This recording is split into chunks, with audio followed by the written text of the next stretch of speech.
Chris Hand is the host of the Chris Hand Show and also a friend of this show. He's a guest several times. Chris, thanks for joining us. Really appreciate taking time.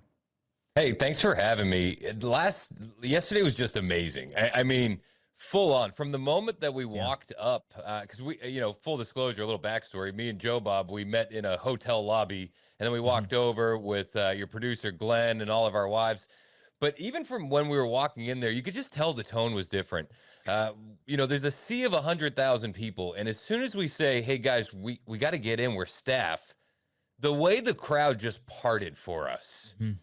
You could tell that the mood was completely different from the onset. And then when we got to go in there, and we were in there with an empty building, and it was heavy. It was quiet.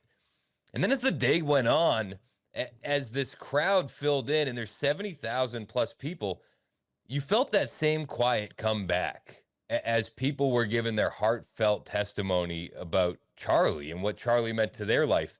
And I think everybody has their own Charlie story, but this audience wanted to hear them, and they listened intently. And I can't think of another event that I've ever been a part of where you could hear a pin drop in a crowd of 70,000 people. Yeah. Yeah. You actually brought up a good point. I wasn't really even considering we were going to talk about this, but early in the morning, we were texting each other because Secret Service locks down the building, as they should, by the way. Yep. But there's really only one way to get in. Everybody had to enter through the same way, whether you were high profile media or just people showing up to support Charlie. Everybody had to go through the same entrance. But we obviously had to get in kind of sooner and kind of had some things to do inside. And the graciousness at which the audience just said, "Yeah, go right on through," that doesn't exist in any sort of other context, especially a sporting event, let alone an event held by the other side of the political aisle.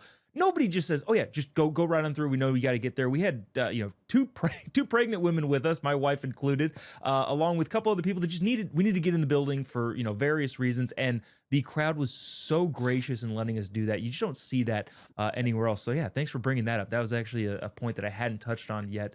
But Chris, I wanted to play this clip from JD Vance, which I thought was so emblematic of really everybody who was able to speak at Charlie's memorial yesterday. I know people have heard this clip, but I think it's worth talking about. Play cut 2. I was telling somebody backstage that I always felt a little uncomfortable talking about my faith in public, as much as I loved the Lord and as much as it was an important part of my life. I have talked more about Jesus Christ in the past 2 weeks than I have my entire time in public life.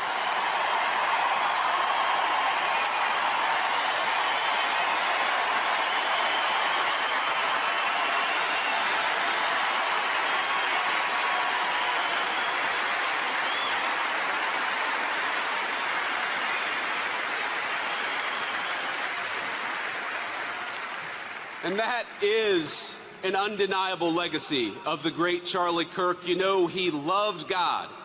And because he loved God, he wanted to understand God's creation and the men and women made in his image. Chris, what are your immediate thoughts to that? My first thought is amen. My second thought is this guy is the example of the American story. And I've said this about JD Vance for a long time. This is the new American story, right? He dealt with a town going to hell because of NAFTA. He dealt with parents with addiction issues. Like, everybody knows somebody that's gone through this. But then he just added a new element to the American story because so many people in these last 11, 12 days have felt that same feeling. Like, yeah, I pray privately, but now I'm going to bring my faith into the public square. Now I'm done hiding it. Millions of Americans feel that way. And not just Americans. We've seen it in Korea, Australia, England, you name it. This is a global trend.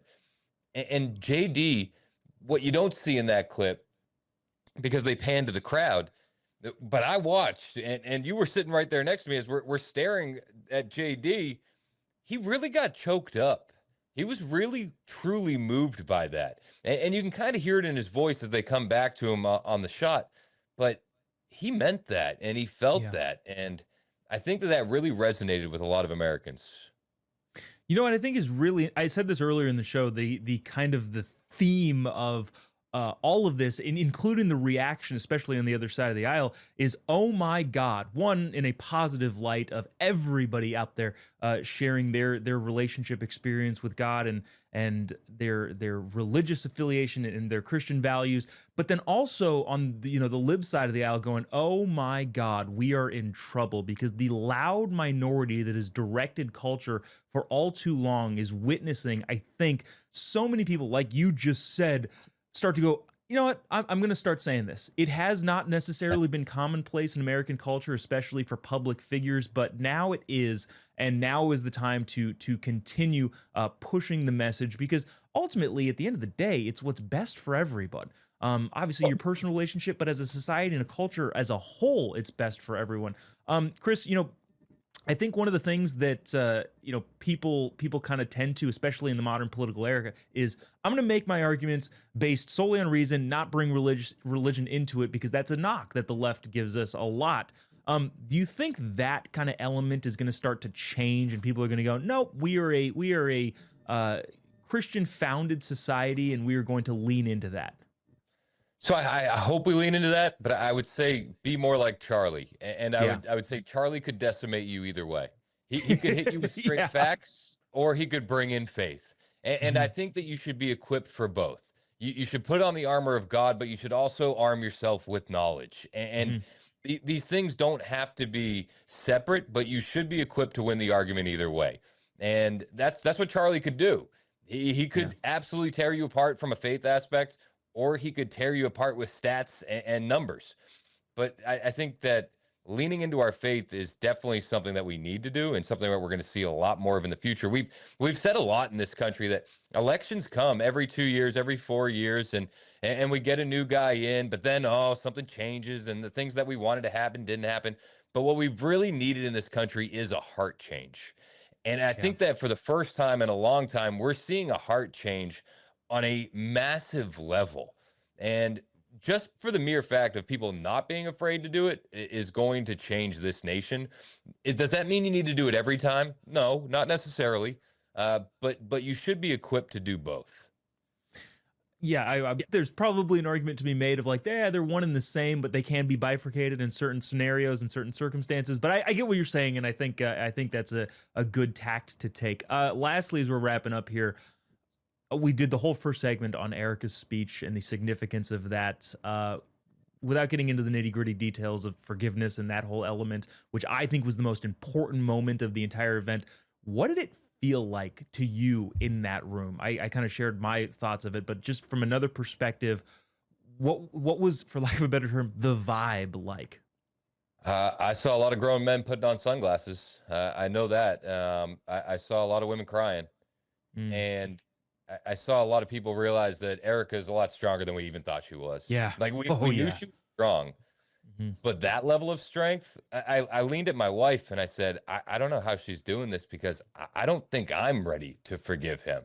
And this is Charlie's wife. But then you kind of start to rationalize in your head, if she's ready, then we have to. As Christians, we're called to do this. Yeah.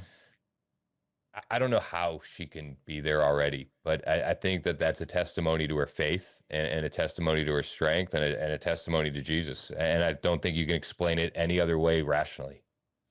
Yeah, it's 100% true. And I think also, after you look at the element of forgiveness and what that does, you kind of look at it in the perspective of running the organization. And to be honest with you, it'd be very difficult for somebody to harbor resentment in their heart and run the organization like that. But again, it's comforting to know that Erica has been able to get there as quickly as she had, and very, very positive in terms of running the organization with a heart like hers. I think there's no telling what Turning Point is going to be able to do going forward.